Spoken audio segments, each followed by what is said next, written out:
నాయకులారా, మీరు ఎన్నికల మేనిఫెస్టోలో పెట్టినటువంటి డిమాండ్లను ఒక్కసారి చూసుకొని అందులో ఏ ఒక్క డిమాండ్ అయినా పరిష్కారమైందో ఆలోచించి కార్మికులకు సమాధానం ఇచ్చేవారు తెలంగాణ గవర్నమెంట్ కార్మిక సంఘం ప్రశ్నిస్తాం.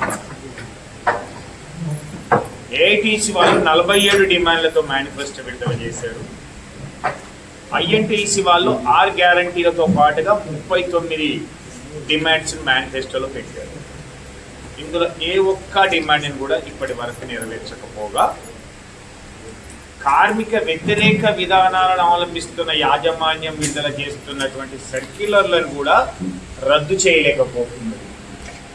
ఉదాహరణకి 100 నుంచి 150 మస్టర్లో ఆబ్సెంటిజం మీద ఛార్జ్ షీట్లు ఇచ్చడం అయితే, 3 సంవత్సరాలు ఒక చోట పనిచేస్తేనే ట్రాన్స్ఫర్ చేస్తామన్నటువంటిది అయితే, అలాగే 5 సంవత్సరాలు అండర్గ్రౌండ్లో పనిచేసిన వాళ్ళకే సర్ఫేస్ ఇస్తామన్నటువంటి, 10వ తరగతి రెగ్యులర్ పాస్ కానీ కార్మికుని డిపెండెంట్లకి 10th రెగ్యులర్ లేకపోతే విజిలెన్స్కు పంపేటువంటి ప్రక్రియను, అంటే ఒక విధంగా ఏఐటీసీ ఐఎన్టీసీ కాంప్లైంట్ ఇచ్చి కార్మికులను మారుపేర్ల సమస్య ఉన్నది, వీళ్ళను ఉద్యోగం ఇయ్యకండు అనేటువంటి విధంగా భావిస్తూ ఉంది ఒక కార్మిక వర్గం.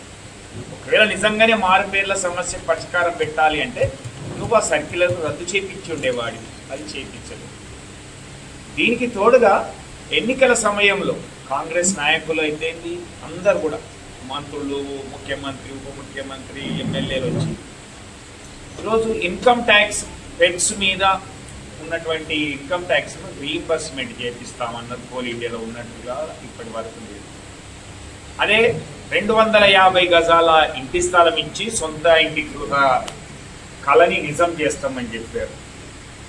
అలాగే 25 లక్షల రూపాయలు రుణానికి వడ్డీని తిరిగి చెల్లిస్తామని అన్నారు.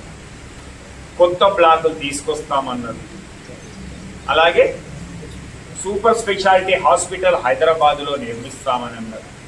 ఇప్పటి వరకు ఏ ఒక్క హామీని కూడా నిలబెట్టుకోలేనటువంటి ఈ 2 సంఘాలు మీకు గుర్తింపు ప్రాతినిధ్య సంఘంగా అర్హత లేదు అనేటువంటిది కార్మిక వర్గం భావిస్తూ ఉంది. ఎన్నికల సమయం కూడా అయిపోయింది కాబట్టి వెంటనే మీరు ఎన్నికలు నిర్వహించమని చెప్పి కార్మికులకు న్యాయం చేసినట్లయితే కార్మిక వర్గం నిర్ణయం తీసుకుంటుంది.